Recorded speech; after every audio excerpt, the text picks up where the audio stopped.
Era 1993 e a televisão brasileira vivia um momento específico de sua história, onde o jornalismo cultural havia encontrado uma seriedade que nem sempre havia tido e que não manteria por muito tempo. Havia programas que tratavam a música, o cinema e a literatura com uma atenção que reconhecia esses campos como territórios de pensamento real e não apenas de entretenimento, que convidavam artistas para conversas que duravam mais do que o tempo necessário para divulgar um lançamento e que deixavam espaço para que alguma coisa verdadeira pudesse acontecer se as condições fossem certas. Era uma janela cultural específica daquele período que quem a viveu recorda com a nostalgia particular das coisas que existiram com qualidade antes de deixarem de existir. O programa que recebeu Renato Russo naquela noite era um desses.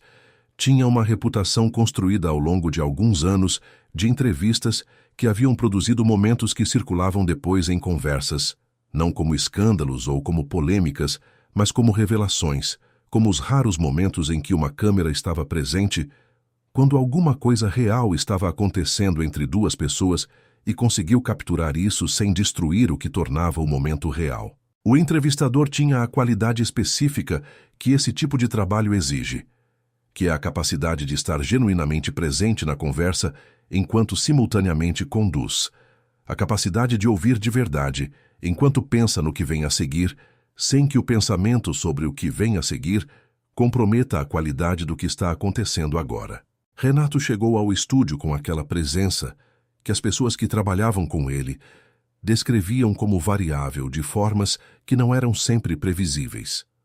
Havia dias em que ele chegava completamente disponível, poroso para o ambiente, e dias em que havia uma distância que não era hostilidade, mas que era real e que modificava o tom de tudo o que acontecia. Naquela noite, havia algo diferente das duas coisas. Uma qualidade de atenção aguçada que as pessoas presentes no estúdio notaram antes que qualquer palavra fosse dita, como se ele tivesse chegado sabendo que aquela conversa ia ser diferente das outras, ou como se estivesse disposto a deixar que fosse. O ano de 1993 tinha um peso específico na vida de Renato, que as pessoas ao redor dele sentiam mesmo as que não tinham acesso completo às informações que justificavam aquele peso. O diagnóstico de HIV havia sido recebido alguns anos antes e havia reorganizado sua relação com o tempo de uma forma que quem o conhecia notava em gestos e em escolhas e em uma qualidade de urgência que havia entrado no trabalho e nas conversas e na forma como ele habitava os dias. Não era desespero.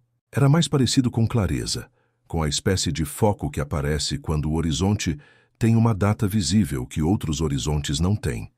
A entrevista começou da forma que essas entrevistas começavam, com o território mais seguro dos temas estabelecidos, a trajetória da legião urbana, os álbuns, a relação com o público, as músicas que haviam se tornado parte da vida de uma geração de brasileiros, de formas que nem o próprio Renato havia previsto completamente quando as havia escrito. Ele respondia com aquela inteligência articulada que fazia suas entrevistas serem diferentes das entrevistas da maioria dos artistas, não porque fosse mais eloquente, embora fosse, mas porque havia uma honestidade na forma como ele pensava em voz alta, que tornava cada resposta algo além de uma resposta. Tornava cada resposta uma janela para um processo de pensamento que estava acontecendo de verdade e não sendo recuperado de um arquivo de respostas prontas. O entrevistador conduzia com habilidade, abrindo território sem forçar entradas, deixando que Renato escolhesse o quanto queria ir fundo em cada direção. E havia uma construção acontecendo na conversa que as pessoas que assistiram depois descrevem como percebível em retrospecto. Uma progressão gradual em direção a algo que ainda não havia sido nomeado, mas que estava sendo circundado, como quando você está se aproximando de um lugar no escuro e começa a sentir sua presença antes de poder vê-lo. Então o entrevistador fez a pergunta, não de forma abrupta, não com a brutalidade de quem quer produzir impacto pelo choque. Fez com aquela naturalidade que as perguntas mais difíceis às vezes têm quando são feitas por alguém que chegou a elas de forma honesta, que passou pela conversa de uma forma que tornava aquela pergunta a próxima coisa inevitável e não uma invasão vinda de fora. Perguntou a Renato Russo se ele tinha medo de morrer. O estúdio ficou em silêncio. Não o silêncio de quem aguarda uma resposta, com a expectativa normal de quem aguarda uma resposta. Um silêncio diferente, mais denso, com aquela qualidade que os silêncios têm quando algo foi dito que não pode ser desfeito e que mudou o peso do ar no ambiente. A equipe técnica, as pessoas que ficam nos lugares invisíveis de um estúdio de televisão e que desenvolvem a capacidade de estar presentes sem aparecer, ficaram quietas de uma forma que ia além da sua quietude profissional habitual. Havia algo acontecendo na frente das câmeras que exigia um tipo de silêncio que a invisibilidade técnica não produzia sozinha. Renato ficou em silêncio por um momento. E esse silêncio foi descrito por quem estava presente como diferente do silêncio de quem está formulando uma resposta. Era o silêncio de quem está decidindo algo. Não o que dizer, porque havia a sensação, segundo as pessoas que o conheciam e que assistiram, de que ele sabia o que ia dizer antes que a pergunta terminasse de ser feita. Era a decisão sobre o quanto ia deixar que aquilo fosse real naquele estúdio, o quanto ia permitir que a conversa fosse para o lugar que a pergunta estava abrindo, em vez de para o lugar onde as entrevistas normalmente vão quando chegam perto demais de algo verdadeiro e recuam. Decidiu não recuar. Disse que não. Disse que não tinha medo de morrer. E a forma como disse antes que qualquer explicação viesse, já tinha dentro dela alguma coisa que o entrevistador e as pessoas no estúdio e as pessoas que assistiram depois reconheceram como não sendo a resposta fácil que às vezes parece. Não era a negação corajosa de quem está tentando soar mais forte do que se sente. Era alguma coisa mais tranquila e mais difícil de categorizar, que exigia o que veio a seguir para fazer sentido completo. Disse que havia passado tempo pensando sobre morte de uma forma que a maioria das pessoas não passa, porque a maioria das pessoas tem o luxo de tratar a morte como um evento futuro abstrato que existe em algum lugar, além do horizonte visível. Que para ele, a morte havia se tornado uma presença mais concreta, não opressiva, mas real, que havia mudado a forma como ele habitava o tempo presente de uma maneira que ele não havia antecipado e que havia levado tempo para entender. O entrevistador ouviu sem interromper, com aquela qualidade de escuta que é a marca dos entrevistadores que entendem que, às vezes, o trabalho mais importante que podem fazer é ficar completamente quietos. Renato disse que o que havia descoberto nesse processo, e disse descoberto com o peso de quem está usando a palavra no sentido literal, de algo que encontrou e não de algo que construiu ou que decidiu acreditar, era que o medo de morrer e o medo de não ter vivido eram duas coisas completamente diferentes que as pessoas frequentemente confundiam. Que muito do que chamamos de medo da morte é, na verdade, medo de termos chegado ao fim sem termos estado completamente presentes no que passou. Que é o inventário que assusta, não o fim em si. Havia algo acontecendo no estúdio naquele momento que quem estava presente descreveu de formas diferentes que apontavam para a mesma direção. Era a sensação de estar ouvindo alguma coisa que estava sendo pensado em voz alta de verdade. Não recuperado de um lugar onde havia sido pensado antes e arquivado, mas construído na presença de quem ouvia de uma forma que tornava quem ouvia parte do processo. Havia uma generosidade nessa forma de falar, que não era a generosidade do artista que compartilha, era a generosidade de alguém que deixa você entrar enquanto está descobrindo, que não espera ter terminado de entender para começar a dizer.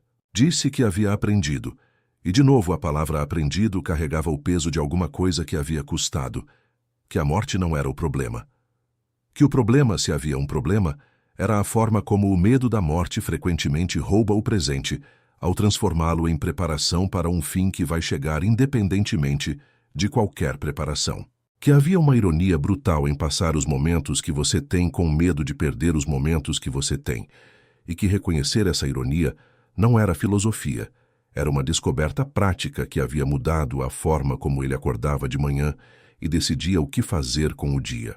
O entrevistador perguntou com aquela voz baixa que as perguntas que importam às vezes pedem, se havia um momento específico em que essa mudança havia acontecido.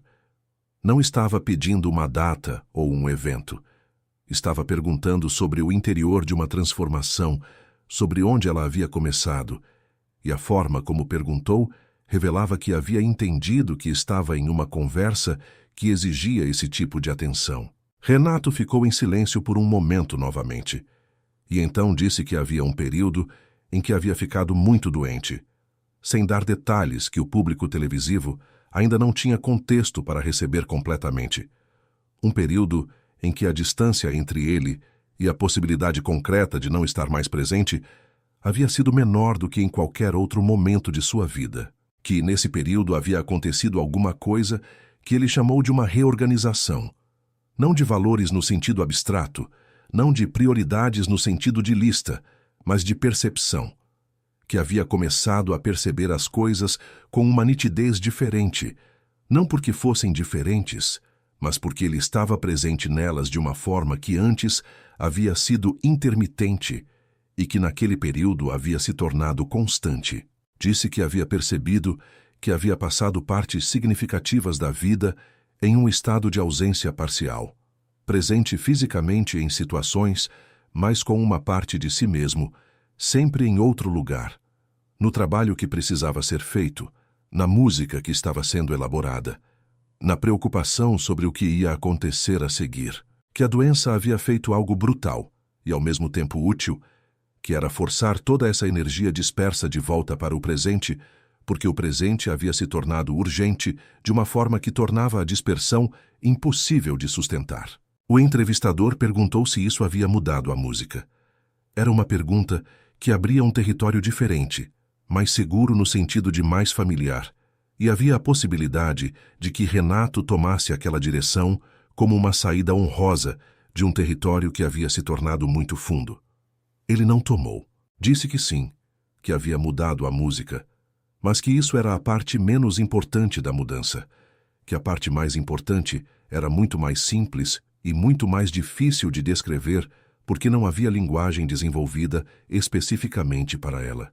Era a capacidade de estar com as pessoas de uma forma que ele não havia sido capaz de estar antes, de ouvir uma conversa sem estar simultaneamente compondo uma resposta, de olhar para alguém sem estar simultaneamente pensando na próxima coisa, de deixar que o que estava acontecendo fosse o que estava acontecendo, sem a sobreposição constante do que deveria estar acontecendo ou do que ia acontecer depois. Havia pessoas no estúdio que estavam visivelmente afetadas naquele ponto da conversa.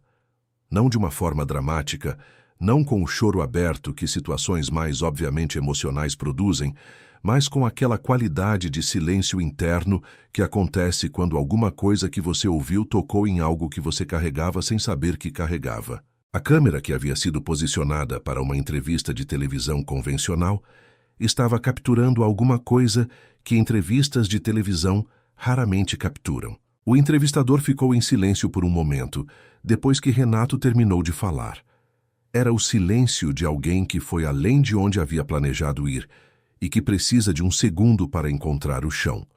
Depois perguntou, com uma honestidade que talvez tenha surpreendido ele mesmo, se Renato havia encontrado algum tipo de paz nesse processo. Não paz no sentido religioso ou filosófico formal. Paz no sentido mais simples e mais difícil, o sentido de estar bem com o que é. Renato considerou a pergunta com aquela atenção que ele dava às perguntas que mereciam atenção, que era visível como processo e não apenas como resultado. Disse que paz era uma palavra que ele havia desconfiado por muito tempo porque frequentemente era usada como sinônimo de resignação, de desistência, de uma espécie de anestesia emocional que se apresentava como sabedoria. Que o que havia encontrado não era isso, era mais parecido com clareza, com a capacidade de ver as coisas pelo que eram, sem a distorção constante do desejo de que fossem diferentes. Que essa clareza não eliminava a dor ou a dificuldade ou a tristeza, mas que mudava a relação com essas coisas de uma forma que tornava possível estar presente nelas em vez de constantemente tentando sair delas antes de tê-las atravessado de verdade. Disse que havia músicas que havia escrito de dentro de um estado de fuga, tentando transformar em arte o que não queria sentir como vida, e havia músicas que havia escrito de dentro de um estado de presença, e que havia uma diferença entre essas duas coisas, que não era sempre audível tecnicamente, mas que as pessoas sentiam. Que o público havia sempre respondido de forma diferente às segundas, com uma qualidade de conexão que as primeiras raramente produziam da mesma forma, e que havia levado tempo para entender por quê. Que a resposta era simples quando chegava, que as pessoas reconhecem presença porque precisam dela, porque vivem em ambientes de ausência parcial, tanto quanto ele havia vivido, e que quando encontram alguma coisa feita de dentro de um lugar de presença real, reconhecem sem saber que estão reconhecendo. O estúdio ficou em silêncio quando Renato terminou. Não o silêncio que precede um corte comercial ou uma transição de assunto. O silêncio que acontece quando alguma coisa foi dita que precisa de um momento antes que a normalidade possa ser retomada, porque a normalidade que existia antes não é exatamente a que vai existir depois. O entrevistador disse, depois de um momento, que era uma das respostas mais honestas que havia recebido em anos de entrevistas. Disse não como elogio profissional, mas como constatação pessoal, da forma que as coisas verdadeiras às vezes forçam as pessoas a dizer o que não estavam planejando dizer, porque a alternativa seria fingir que não haviam sido afetadas, e o fingimento havia se tornado impossível. Renato disse que havia uma pergunta que ele havia aprendido a se fazer com regularidade naquele período, não como exercício intelectual, mas como prática concreta, como forma de verificar onde estava. A pergunta era simples. Era se ele estava presente no que estava fazendo ou se estava em outro lugar enquanto o que estava fazendo acontecia sem ele de verdade. Disse que a frequência com que a resposta havia sido, não estive completamente presente, havia sido uma das revelações mais desconfortáveis do processo, e que o trabalho de mudar isso, de trazer de volta a atenção que havia se dispersado por hábito e por medo, era o trabalho mais importante que havia feito, mais do que qualquer álbum ou qualquer turnê ou qualquer coisa que o mundo de fora pudesse ver e nomear como realização. A entrevista terminou alguns minutos depois, com aquela qualidade específica de conversas que chegaram a um ponto de chegada real e não apenas ao fim do tempo disponível. As pessoas no estúdio demoraram um pouco mais do que o habitual para retomar o movimento normal de após-gravação, aquele movimento prático de equipamentos sendo desligados e cabos sendo recolhidos e conversas profissionais sendo retomadas. Havia algo no ar que as rotinas normais precisavam de um momento para dissolver. O programa foi ao ar e produziu o tipo de resposta que as entrevistas que chegam perto de alguma coisa verdadeira produzem, que é a resposta de pessoas que foram tocadas em algo que não esperavam ser tocadas e que precisam falar sobre isso com outras pessoas, porque guardar sozinho é difícil demais. Difícil. Circulou em conversas. Foi repetido em partes por pessoas que haviam assistido, para pessoas que não haviam assistido. Gerou o tipo de discussão que não é sobre a entrevista, mas sobre o que a entrevista havia aberto nas pessoas que ouviram. Renato Russo morreu 3 anos depois. Tinha 36 anos, e as pessoas que haviam assistido àquela entrevista e que souberam da morte descrevem uma sobreposição específica entre o que ele havia dito sobre presença e sobre o inventário que assusta, e sobre a diferença entre medo de morrer e medo de não ter vivido, e o fato concreto de que ele havia partido. Uma sobreposição que não era conforto exatamente, mas que era alguma coisa. A sensação de que havia estado presente de uma forma que a maioria das pessoas não está, de que havia feito o trabalho que havia descrito como o mais importante, de que o inventário que assusta, se havia sido feito, havia encontrado alguma coisa real para contar. A pergunta do entrevistador calou o estúdio porque tocou em algo que o estúdio não estava preparado para conter. A resposta de Renato ficou porque disse alguma coisa sobre como habitar o tempo que todos que ouviram precisavam ouvir e que nenhum outro contexto havia entregado com aquela clareza e aquela honestidade nua que só aparece quando alguém fala de dentro de uma experiência real, sem a proteção da distância e sem o conforto das respostas que foram preparadas antes da pergunta existir.